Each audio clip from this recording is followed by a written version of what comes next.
Psaume chapitre 4, verset 8. Je me couche et je dors en paix, car toi seul, Éternel, me fais habiter en sécurité. Psaume chapitre 4, verset 8. Je me couche et je dors en paix, car toi seul, Éternel, me fais habiter en sécurité. Bonsoir bien-aimés, c'est l'heure de la prière et de la repentance. En ce samedi 17 mai 2025 soir, prions ensemble. Seigneur, en cette fin de journée, nous venons déposer nos cœurs entre tes mains et te remercier pour ta fidélité. Père Céleste, merci pour ta présence tout au long de ce samedi. Merci pour chaque pas guidé, chaque parole inspirée, chaque instant vécu sous ton regard. Ce soir, nous te remettons nos fatigues et nos pensées. Remplis notre nuit de paix et renouvelle nos forces pour demain. Ta parole nous assure. Je me couche et je dors en paix, car toi seul, Éternel, me fais habiter en sécurité. Psaume chapitre 4, verset 8. Bien-aimés, que Dieu vous bénisse abondamment. Comme d'habitude, nous abordons la deuxième phase de notre temps de prière qui consiste à prier exceptionnellement, essentiellement, à aider ceux-là qui n'ont pas encore reçu le Seigneur Jésus-Christ dans leur vie comme leur sauveur personnel. Et leur Seigneur bien-aimé à le faire. Si tu sais que tu en fais partie, je vais te prier, je vais te demander de prier après moi, de répéter cette parole du repentant après moi pour accepter le Seigneur Jésus-Christ dans ta vie comme ton sauveur personnel et ton Seigneur.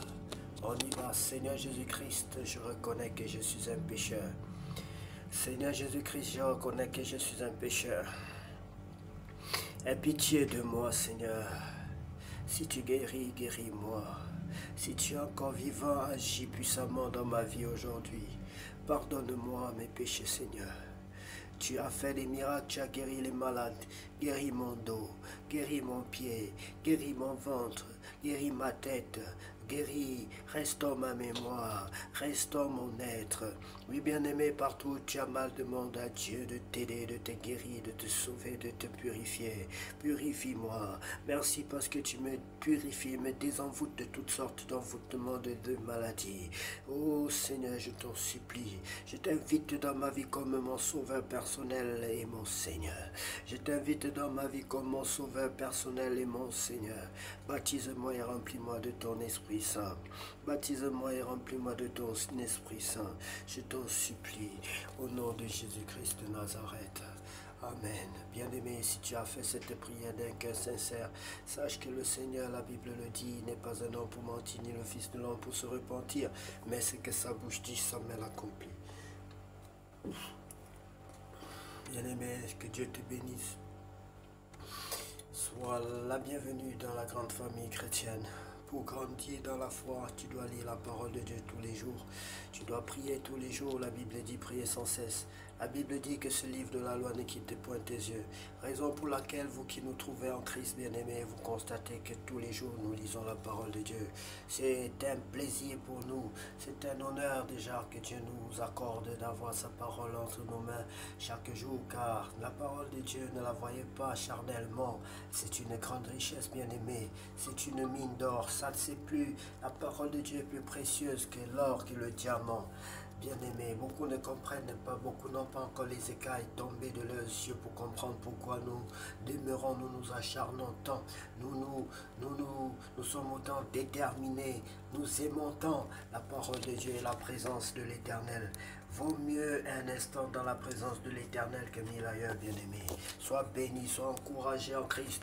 Aime la parole de Dieu. Demande à Dieu de t'ouvrir tes yeux, pour que tu voies sa parole comme lui voit, pour que tu comprennes sa parole comme il comprend, pour qu'il te donne la révélation, que tu comprennes que Jésus-Christ est la parole révélée.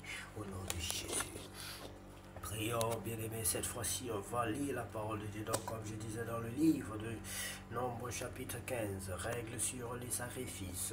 L'Éternel parla à Moïse et dit, parle aux enfants d'Israël et dis-leur quand vous serez entrés dans le pays que je vous donne pour y établir vos demeures, et que vous offrirez à l'Éternel un sacrifice consumé par le feu, soit un holocauste, soit un sacrifice en accomplissement d'un vœu ou en offrande volontaire, ou bien dans vos fêtes, pour produire avec votre gros ou votre menu bétail une agréable odeur à l'Éternel. Celui qui fera son offrande à l'Éternel présentera en offrande un sacrifice, un dixième de fleur de farine pétrie dans un quart de un autant pour module, et tu feras une libation d'un quart de un de vin avec l'holocauste ou le sacrifice pour chaque agneau. Pour un bélier, tu présenteras en offrande 2/10 de fleur de farine pétrie dans un tiers de rein d'huile, et tu feras une libation d'un tiers de rein de vin, comme offrande d'une agréable odeur à l'Éternel. Et si tu offres un faux, soit comme holocauste, soit comme sacrifiant l'accomplissement d'un vœu, ou comme sacrifice d'action de grâce à l'Éternel, on présentera en offrande avec le veau 3/10 de fleur de farine pétrie dans un demi-hin d'huile, et tu feras une libation d'un demi-hin de vin. C'est un sacrifice consumé par le feu d'une agréable odeur à l'Éternel. On fera ainsi pour chaque bœuf, pour chaque bélier, pour chaque petit des brebis ou des chèvres, suivant le nombre des victimes. Vous ferez ainsi pour chacune d'après leur nombre. Tout indigène fera ces choses ainsi lorsqu'il offrira un sacrifice consumé par le feu d'une agréable odeur à l'Éternel. Si un étranger séjournant chez vous ou se trouvant à l'avenir au milieu de vous offre un sacrifice consumé par le feu d'une agréable odeur à l'Éternel, il l'offrira de la même manière que vous. Il y aura une seule loi pour toute l'assemblée, pour vous et pour l'étranger en séjour au milieu de vous. Ce sera une loi perpétuelle parmi vos descendants. Il en sera de l'étranger comme de vous. Devant l'Éternel, il y aura une seule loi et une seule ordonnance pour vous et pour l'étranger en séjour parmi vous. L'Éternel parla à Moïse et dit, parle aux enfants d'Israël et dis-leur, quand vous serez arrivés dans le pays où je vous ferai entrer et que vous mangerez du pain de ce pays, vous prélèverez une offrande pour l'Éternel. Vous présenterez par élevation un gâteau, les prémices de votre pâte, vous le présenterez comme l'offrande qu'on prélève de l'air. Vous prélèverez pour l'Éternel une offrande des prémices de par votre pâte dans les temps à venir. Si vous péchez involontairement en n'observant pas tous les commandements que l'Éternel a fait connaître à Moïse, tout ce que l'Éternel vous a ordonné par Moïse depuis le jour où l'Éternel a donné des commandements, et plus tard dans les temps à venir, si l'on a péché involontairement sans que l'assemblée s'en soit aperçue, toute l'assemblée offrira un jeune taureau en holocauste d'une agréable odeur à l'Éternel. Avant l'offrande et la libation d'après les règles établies, elle offrira encore un bouc en sacrifice d'expiation. Le sacrificateur fera l'expiation pour toute l'assemblée des enfants d'Israël, et il leur sera pardonné, car ils ont péché involontairement et ils ont apporté leur offrande, un sacrifice consumé par le feu en l'honneur de l'Éternel et une victime expiatoire devant l'Éternel à cause du péché qu'ils ont involontairement commis. Il sera pardonné à toute l'assemblée des enfants d'Israël et à l'étranger en séjour au milieu d'eux, car c'est involontairement que tout le peuple a péché. Si c'est une seule personne qui a péché involontairement, elle offrira une chèvre d'un an en sacrifice pour le péché. Le sacrificateur fera l'expiation pour la personne qui a péché involontairement devant l'Éternel. Quand il aura fait l'expiation pour elle, il lui sera pardonné. Pour l'indigène parmi les enfants d'Israël et pour l'étranger en séjour au milieu d'eux, il y aura pour vous une même loi quand on péchera involontairement. Mais si quelqu'un indigène ou étranger agit la main levée, il outrage l'Éternel. Celui-là sera retranché du milieu de son peuple. Il a méprisé la parole de l'Éternel et il a violé son commandement. Celui-là sera retranché. Il portera la peine de son iniquité. Condamnation d'un homme ayant violé le sabbat. Comme les enfants d'Israël étaient devant le désert, on trouva un homme qui ramassait du bois le jour du sabbat. Ceux qui l'avaient trouvé ramassant du bois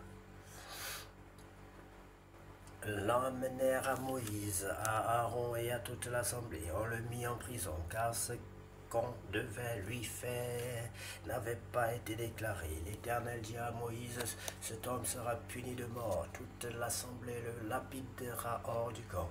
Toute l'assemblée le fit sortir du camp et le lapida. Et il mourut comme l'Éternel avait ordonné. L'Éternel dit à Moïse, parle aux enfants d'Israël et dis-leur qu'ils se fassent de génération en génération une frange au bord de leurs vêtements. Une frange au bord de leurs vêtements et qu'ils mettent un cordon bleu sur cette frange du bord de leurs vêtements. Quand vous aurez cette frange, vous la regarderez et vous vous souviendrez de tous les commandements de l'Éternel pour les mettre en pratique, et vous ne suivrez pas les désirs de vos cœurs et de vos yeux pour vous laisser entraîner à l'infidélité. Vous vous souviendrez ainsi de mes commandements, vous les mettrez en pratique et vous serez saints pour votre Dieu. Je suis l'Éternel votre Dieu qui vous ai fait sortir du pays d'Égypte pour être votre Dieu. Je suis l'Éternel votre Dieu. Amen.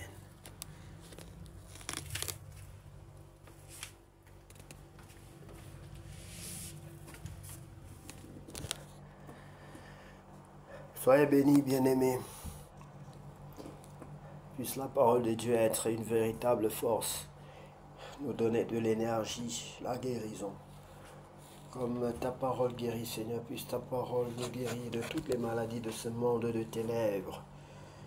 Au nom de Jésus-Christ, nous avons ainsi prié. Amen. Soyez bénis, bien-aimés, que cette nuit soit la plus paisible de toutes les nuits déjà vécues dans ce monde. Au nom précieux de Jésus que nous avons ainsi prié. Amen.